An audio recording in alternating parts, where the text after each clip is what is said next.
नमस्कार दोस्तों, मैं आपसे चर्चा करने जा रहा हूं पंजाब में प्रधानमंत्री की सुरक्षा में जो कोलैप्स हुआ उस पर। पंजाब की सरकार और कांग्रेस पार्टी बड़े तर्क और कुतर्क दे रही है कि वहां पर कुर्सियां खाली थी, इसलिए मोदी जी बहाना कर रहे हैं।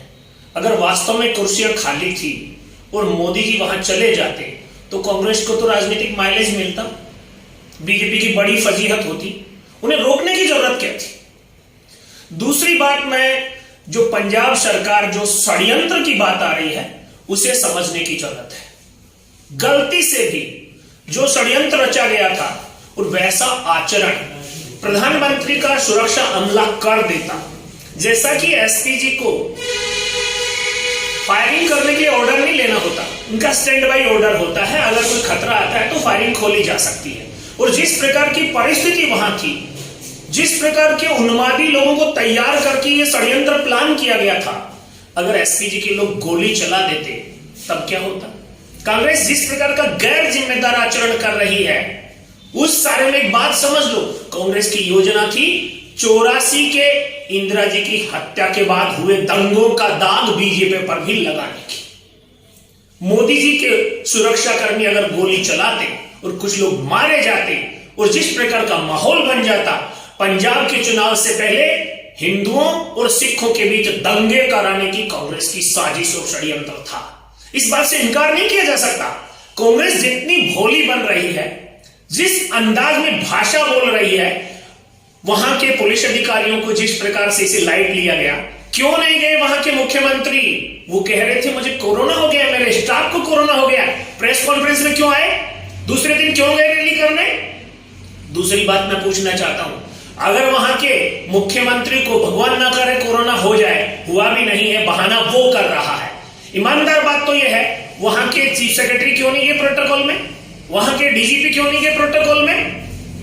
ये सारी जो लापरवाहियां हैं, ये किसी न किसी षड्यंत्र की ओर इशारा करती हैं और षड्यंत्र साफ इंगित करता है कि पंजाब में कांग्रेस हिंदू और सिखों का दंगा करा के मुख्यमंत्री चन्नी के चेहरे पर वोट हासिल करना चाहती थी। अमरिंदर को हटाने के बाद कांग्रेस ने जो गेम खेलना शुरू किया है, उसी से खुशबू आने लगी है कि कांग्रेस की नीयत देश के कल्याण की नहीं, सत्ता पाने की है। और उसके लिए मां बेटे देश में किसी भी प्रकार की कुर्बानी देने के लिए तैयार है। देश को सांप्रदायिकता की दंगों की आग में धकेलने को तैयार है। कांग्रेस में आज राष्ट्रवादी नेताओं की कमी हो गई है। आज कांग्रेस में केवल खानदान के चमचे बच गए हैं और यही कारण है कि इस प्रकार का वातावरण पंजाब में देखने को मिल रहा है। पूरी तरह से गैर जिम्मेदार राजनीति, पूरी तरह से कठपुतली राजनीति पंजाब में काम कर रही है। पंजाब की सरकार जो है जनता की सरकार नहीं, सोनिया की सरकार बनकर रह गई है। उनके इशारों पर कथक नृत्य करने वाले मुख्यमंत्री वहां बैठे हैं और यही कारण है इस प्रकार की घटना पर इस प्रकार का बयान, इस प्रकार की प्रेस कॉन्फ्रेंस उनकी तरफ से आती है। और जब जांच एजेंसियां सक्रिय होती हैं, सुप्रीम कोर्ट संज्ञान लेने की बात आने लगती है,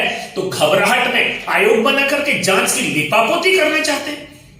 कांग्रेस का एक एक कार्यकर्ता समझ ले, प्रधानमंत्री मोदी हो सकता है बीजेपी का नेता है, लेकिन वो प्रधानमंत्री इस भारत का है और भारत की जनता ने बीजेपी को जनादेश दिया है। जिस प्रकार की घृणा की राजनीति कांग्रेस कर रही है, उस प्रकार की घृणा की राजनीति का प्रतिशोध अगर बीजेपी शासित राज्यों में कांग्रेस के नेताओं से लिया जाने लगा, नहीं लिया जाना चाहिए, लेकिन लिया जाने लगा तो कांग्रेस के पास कोई रास्ता नहीं बचेगा। वैसे भी भारतीय जनता पार्टी शासित राज्यों के जो नेता हैं, जो कार्यकर्ता है, जो प्रशासनिक अमला है, वो पूरी तरह से नेक नियति के साथ ईमानदारी से कानून की पालना में काम करता है।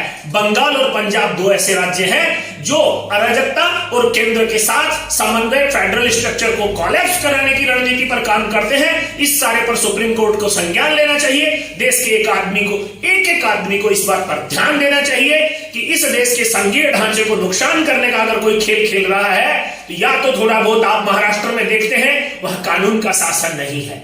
वहां वो जो तिकड़ी बेमेल गठबंधन की राज कर रही है, वो अपने आप को कानून से ऊपर मान रही है। पश्चिमी बंगाल में ममता बनर्जी अपने आप को कानून से ऊपर मान रही हैं। और अब जब से पंजाब में अमरिंदर को हटाया गया है और सोनिया के इशारे पर जिसे बैठाया गया है, वो भी खुद को कानून से ऊपर मान रहा है। और बघेल ने जो किया है वो भी इंगित करता है कि वो खुद को कानून से ऊपर मानते हैं। इस देश में शासन कानून का है, कांग्रेस का नहीं, कांग्रेस के नेताओं को इस मुगालते से बाहर आना पड़ेगा और देश की जनता ने जो जनादेश दिया उसका सम्मान करना पड़ेगा।